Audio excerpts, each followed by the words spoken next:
Саламатсыз, эфирда Татарстанның Көньяк Көнчыгыш хәбәрләре, студияда Резида Шамсуллина. Бүгенге программада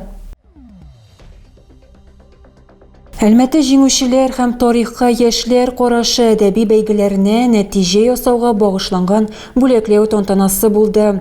Анда республиканың Көньяк Көнчыгышыннан һәм башка шәһәрләреннән һөнәрмән һәм үзешчән авторлар катнашты.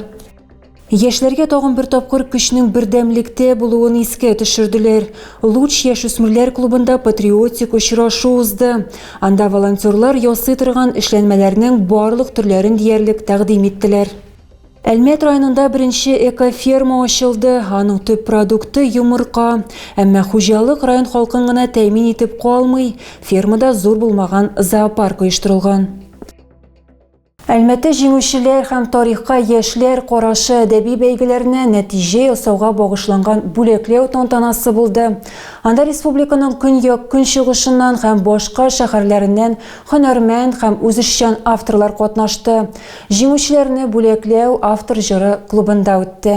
Бәйгеләрдә язучылар, журналистлар һәм Көньяк Көнчыгышның, шулай ук Түбән Кама һәм Алабуга мәктәпләре укучылары катнашты. Оештыручылар фикеренчә, әдәби ярышлар Бөек Ватан сугышы геройлары истәлеген сакларга ярдәм итәчәк. Оба конкурса объединяют. Ике бәйгедә тарихны саклап калу һәм аларны киләчәк буынга тапшыруны берләштерә. Һәм бу Бөек Ватан сугышы ветераннарыбызга рәхмәтебезне белдерү мөмкинлеге. Катнашучылар автор җыры клубында бүләкләү тантанасына җыелдылар. Залда буш урыннар юк иде. Беренче булып яшь катнашучыларны билгеләп үттеләр. Җиңүче дипломын Раил Муртазин алды. Егет Азнакай районында яши. Үзенең иншасы белән ул каннары буенча чит кешеләр дә бик якын булырга мөмкиннәр дип әйтергә теләгән. Этот человек, получается... Бу кеше безнең гаилә өчен бик мөһим, ул туган түгел, ләкин ул бик якын дустыбыз, ул безнең гаиләгә һәр вакыт ярдәм итте. Иншалардан тыш катнашучылар бәйгегә очерклар, хикәяләр, хәтта фотосурәтләр дә тәкъдим иткәннәр. Эшләрне журналистлар берлегенең Әлмәт бүлеге әгъзалары бәяләде. Син үзең генә түгел, синең проблемаң мөһим. Мондый хакыйкатьне мәктәп укучыларына җиткерергә тырышалар. Өлкәннәр һәм балалар үз проблемалары турында ышаныч телефоны аша сөйли алалар. Педагог-психолог бу темага 8-нче сыйныф укучылары белән очрашу үткәрде. Моннан тыш алар бергә бу мәгълүматны кызыклы рәвештә беркеттеләр.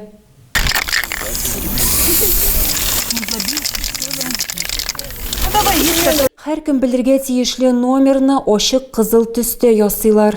7-нче мәктәпкә педагог-психолог килде. Балалар белән бергә ул яшүсмерләр проблемалары һәм аларның шишелешләре турында сөйләште. Когда дети рисуют, вовлекаются в интересный творчество. Балалар арт-терапия ярдәмендә кызыклы иҗади процесска җәлеп ителгәндә, мәгълүмат гади сөйләшү форматында да истә кала. Без сезнең проблема игътибарга лаек дип фикер алышканда, балаларда борчу хисе югала. Алар хезмәтләргә тыныч кына мөрәҗәгать итә алалар. Укучылар үзләре ышаныч телефоны турында ишеткәннәр, мәктәпләрдә даими рәвештә психологлар белән эш алып барыла. Думаю, что проблема есть у всех. Минемчә, проблемалар һәр кемдә һәм һәр вакыт бар, һәм әлбәттә, миндә дә мондый хәлләр еш була иде. Мин урамда йөреп, дуслар белән аралашып хәл итә идем, һәм миңа музыка бик яхшы ярдәм итә. Проблема белән һәр кем мөрәҗәгать итеп белгеч белән сөйләшә ала. Балаларга һәм өлкәннәргә квалификацияле ярдәм күрсәтәчәкләр. Булар барысы да аноним. Моның өчен 8-800-2122 яки кыска 124 номерын җыю да җитә. Яшьләргә тагын бер тапкыр көчнең бердәмлектә булуын искә төшерделәр.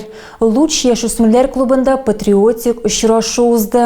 Анда волонтерлар ясый торган эшләнмәләрнең барлык төрләрен диярлек тәкъдим иттеләр. Окоп шәмнәре, коры ашлар һәм шифалы майзлар. Катнашучылар да саклагыч башлык үреп карадылар. Шулай ук хәрби тарихи клуб кунакларны сугыш еллары коралы белән таныштырды. Алар арасында махсус хәрби операциядә катнашып һәлак булган сугышчының әнисе дә бар иде. Ул улы турында сөйләде. Бөек Ватан сугышында катнашучының кызы әтисенең батырлыклары турында да уртаклашты. Балалар янына махсус хәрби операциядә катнашучы килде. Ул сугышчының көндәлек тормышы белән таныштырды. Кеше 19 май күнне Татарстанда матбугат күнен билгеләп үттеләр.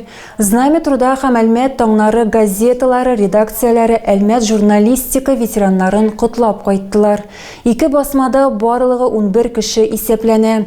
Корректорлар, корреспондентлар, мөхәррирләр һәм административ хезмәткәрләр. Тормакның һәр ветеранына редакциядан бүләк тапшырдылар, ләкин бүләк бирүчеләр дә буш кул белән китмәде. Роза Сайбел хезмәттәшләрен бәйрәм белән котлады һәм баллы күчтәнәч биреп җибәрде. Спасибо большое, спасибо. Будьте здоровы, будьте успешны, хороших вам читателей. Анатолий Чернышов шигырь сөйләде. С праздником, друзья мои! Только не знайте старости. Всем здоровья, радости и большой любви. В этой старой старости медовой нету сладости. Мало яркой радости, как в нашей было младости. Потому не знайте старости. С праздником, друзья мои! Всем здоровья, радости и большой любви. Гомум шәһәр өмәсенә 200-дән артык әлмәтле чыкты. Алар арасында мәктәп укучылары һәм студентлар, офис хезмәткәрләре һәм промыселда эшләүчеләр, педагоглар, экологлар һәм башкалар. Шүпшәр һәм киселгән ботакларны чыгару өчен махсус техника җәлеп ителде. Барлыгы шәһәр халкы 80 кубометрдан артык шүп җыйды. Соңгы ай эчендә 5 тапкыр янды. Сүз Фәхреддин урамындагы 46 А йорты турында бара. Ял көннәре биредә яшәүчеләр өчен кызу булып чыкты. Бу елы 1 һәм 3 катлар тәүлек аермасы белән зыян күрде. Халык сәбәбен ут төртүдә дип саный. Моннан тыш ЮВТ 24 килгәнче кемдер өйнең канализация трубасын ваткан. Монда яшәүчеләр йортларындагы проблемалар бетәчәгенә ышанмыйлар да инде. Елена Гыйзатуллина Фәхреддин урамындагы 46 А йортында инде 11 ел яши. Котны чиста тотарга тырыша, шүпләрдән орындырып тора, ләкин моның шиге юк. Ко мне постучался пожарный, спросил, все в порядке. Миңа янгын сүндерүче шакыды, барысы да тәртиптәме дип сорады. Мин аптырашта идем. Кайдадыр янгын чыккан диделәр, ачыкламадым. Иртән мин чыкканда чиста иде, карасам идәндә бер шүп өеме ята.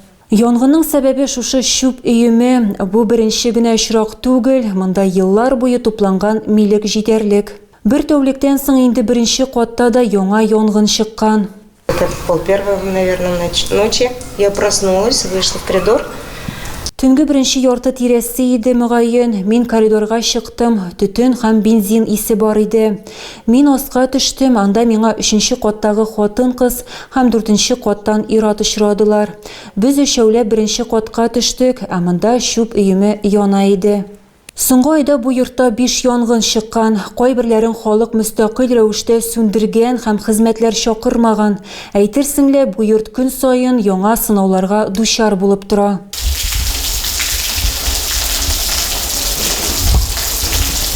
Бу йортта яшәүчеләрнең нинди хәлдә булулары турында идарәче компания һәм хакимият тә хәбәрдар. Кешеләр янгыннар һәм су басулар белән килешергә мәҗбүр, чөнки башка тораклары юк. Алар авария хәлендәге йорт урынына яңа торак бирелер дип өметләрен өзмиләр. Әлмәт районында беренче эко-ферма ачылды. Аның төп продукты йомырка, әмма хуҗалык район халкын гына тәэмин итеп калмый. Фермада зур булмаган зоопарк оештырылган. Анда яшәүчеләр арасында тавиз, дөя, куян, тәвә кошы һәм башкалар. Иске Михайловкадан ерак түгел ачылган эко-ферманың беренче кунаклары, әти-әниләре белән балалар, оныклары белән әбиләр. Кайчандыр бу урында тагын бер авыл булган, аның исемен хәзер ферма йөртә. Километр это усадьба от... Фермадан 1 километр ераклыкта Нариман авылы бар иде. 60нчы елларда ул инде юкка чыкты. Анда минем әби, бабай, әти яшәгәннәр. Мин шул авыл хөрмәтенә атадым да. Фермада зур булмаган зоопарк оештырылган, хайваннарны бөтен Россиядан китергәннәр, тәвә кошлары, куяннар, сарыклар һәм хәтта дөяләр дә. Алар барысы да кунаклар белән рәхәтләнеп аралашалар һәм сый кабул итәләр. Зоопаркның бизәге булып тавиз кошлары тора. Эко-ферма туристларны җәлеп итү нуктасына әверелергә тиеш. Әлмәт районында ул бердән-бер. Ачылу көнендә фермага хәтта башка районнардан да кунаклар килгән иде. Я приехала из Набережных Челнов. Мин Чаллыдан килдем. Мындай объектлар бик кирәк, балаларга да һәм безгә дә бик кызыклы. Нинди яшьтә булсаң да, без бит мындай фермалар белән үстек. Мне здесь очень нравится. Здесь Миңа монда бик ошый, монда мин күрмәгән хайваннар күп. Мин тавис кошын очратырга хыялландым һәм мин аны очраттым. Бака тоттым, дия ашаттым, күпләрне күрдем. Фермадан уңай хис кичерешләр генә түгел, истәлекле фотосурәтләр дә алып кайтырга мөмкин.